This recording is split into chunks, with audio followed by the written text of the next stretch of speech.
큰나무 아동부 여러분, 오늘은 예수님의 성품이란 제목으로 설교를 하고자 합니다. 오늘 나눌 베드로후서는 베드로가 잘못된 가르침으로 인해 어려움에 빠진 교회에 쓴 편지예요. 잘못된 가르침에 속아 거룩하지 못한 옛 모습으로 돌아가는 성도들이 있었기 때문인데요. 그 성도들은 하나님의 자녀가 보여주어야 할 성품과 행실들이 아닌 죄악된 성품과 부끄러운 행실들을 보여주었습니다. 그래서 베드로는 그런 성도들에게 하나님의 신성한 성품에 참여해야 한다고 가르쳤어요. 그렇다면 하나님의 신성한 성품은 무엇을 말하는 것일까요? 함께 오늘 말씀을 읽어볼게요. 그러므로 너희가 더욱 힘써 너희 믿음의 덕의 지식을, 지식의 절제를, 절제의 인내를, 인내의 경건을, 경건의 형제 우애를, 형제 우애의 사랑을 더하라. 믿음, 덕, 지식, 절제, 인내, 경건, 형제 우애, 사랑, 정말 많죠. 이 덕목들은 무엇을 의미하는 것일까요? 그리고 어떻게 우리가 신성한 성품에 참여할 수 있을까요? 먼저 이 덕목들에 대해 살펴볼게요. 첫 번째는 믿음이에요. 믿음은 하나님께서 우리에게 주신 선물로 우리는 이 믿음을 통해 예수님을 믿고 구원을 얻게 됩니다. 그리고 구원을 얻은 자들은 하나님의 자녀로서 신성한 성품에 참여하게 돼요. 다음은 덕이에요. 베드로는 믿음의 덕을 더하라고 말하는데 이 덕은 무엇일까요? 덕은 도덕적인 것을 말합니다. 선한 생각과 올바른 말과 행동을 통해 예수님을 닮아가는 삶을 살아야 하는 거예요. 세 번째는 지식이에요. 이 지식은 하나님에 대한 지식을 말합니다. 우리는 하나님의 말씀을 알고 하나님의 뜻대로 살아가야 하죠. 다음은 절제예요. 절제는 자제력을 의미합니다. 이것은 다른 사람을 향한 것이 아니라 자기 자신을 향한 것이에요. 우리는 몸과 마음을 절제하며 육체의 정욕에 빠지지 않아야 하죠. 그리고 절제에 인내를 더해야 합니다. 인내는 어려운 상황에서도 피하지 않고 자리를 지키는 것을 말해요. 우리는 단지 버티는 것이 아니라 하나님께서 우리에게 주신 약속의 말씀을 믿는 믿음으로 어떤 상황에서도 인내하며 믿음을 지켜야 하는 것이죠. 다음은 경건이에요.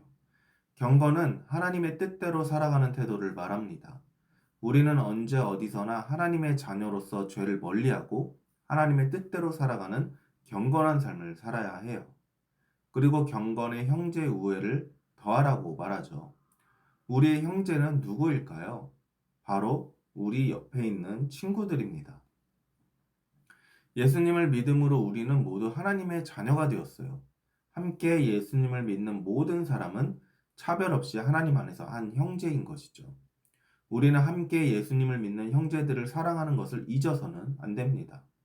형제를 사랑하는 것이야말로 하나님께서 우리에게 주신 명령이기 때문이죠. 마지막 덕목은 사랑입니다. 믿음으로 시작한 덕목들은 사랑으로 끝나요. 이 사랑은 하나님께서 우리에게 보여주신 것으로 하나님께 있는 사랑이에요. 죄인인 우리를 사랑하신 하나님께서는 하나뿐인 아들을 이 세상에 보내셔서 우리를 구원해 주셨죠.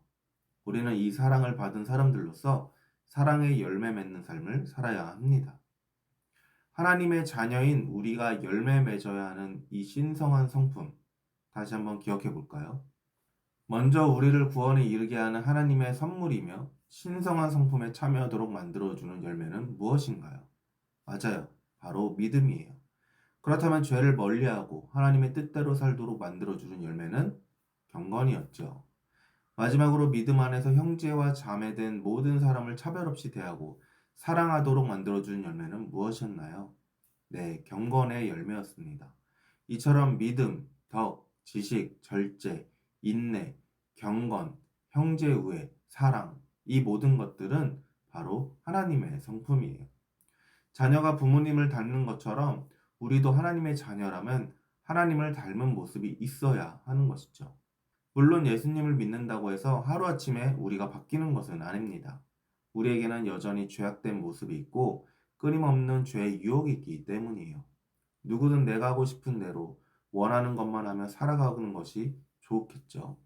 그런 마음을 우리는 정욕이라고 합니다. 당시 교회에서 거짓으로 가르쳤던 사람들은 이 정욕대로 살아도 된다고 말하며 사람들을 속였었어요. 하지만 하나님의 자녀인 우리는 더는 정욕을 따라 살아가서는 안 돼요. 우리의 정욕은 하나님의 말씀이 아닌 죄를 따라가기 때문이에요. 우리는 죄의 정욕을 버리고 하나님께서 주신 약속의 말씀을 믿으며 베드로가 말한 이 신성한 성품에 참여하는 자가 되어야 합니다. 그런데 여러분, 우리가 신성한 성품에 참여하기 위해서는 잊지 말아야 할 두 가지 중요한 사실이 있어요. 첫 번째, 바로 하나님께서 우리를 부르시고 선택하셨다는 사실이에요. 함께 베드로후서 1장 10절 말씀을 읽어볼까요? 그러므로 형제들아 더욱 힘써 너희 부르심과 택하심을 굳게 하라. 너희가 이런 것을 행한즉 언제든지 실족하지 아니하리라. 베드로는 우리를 하나님께서 부르시고 택하신 하나님의 자녀라고 말하고 있습니다.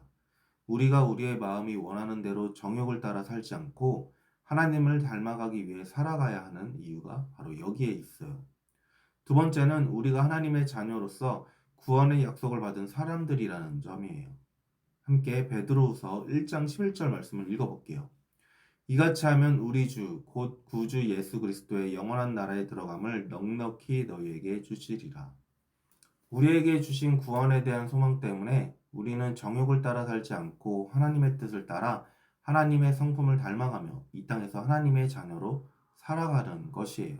모든 아동부 친구들이 이 두 가지 사실을 꼭 기억하길 바랍니다. 우리는 하나님께서 부르시고 택하신 하나님의 자녀예요. 그리고 하나님께서는 우리에게 하나님 나라를 약속하셨죠. 이 믿음을 가지고 이 땅에서 하나님을 닮아가는 친구들이 되기를 축복합니다. 기도하겠습니다. 하나님 감사합니다. 저희를 부르시고 자녀 삼아 주신 하나님, 오늘 나눈 말씀처럼 정욕대로 사는 것이 아닌 하나님의 성품을 닮아가며 하나님의 자녀로 살아가게끔 도와주세요. 저희는 자꾸 죄를 따라가려 합니다. 성령님 저희의 생각과 마음을 붙잡아 주셔서 하나님을 기쁘시게 해드리는 삶을 살게 해주세요. 함께 하심에 감사드리며 예수님의 이름으로 기도합니다. 아멘.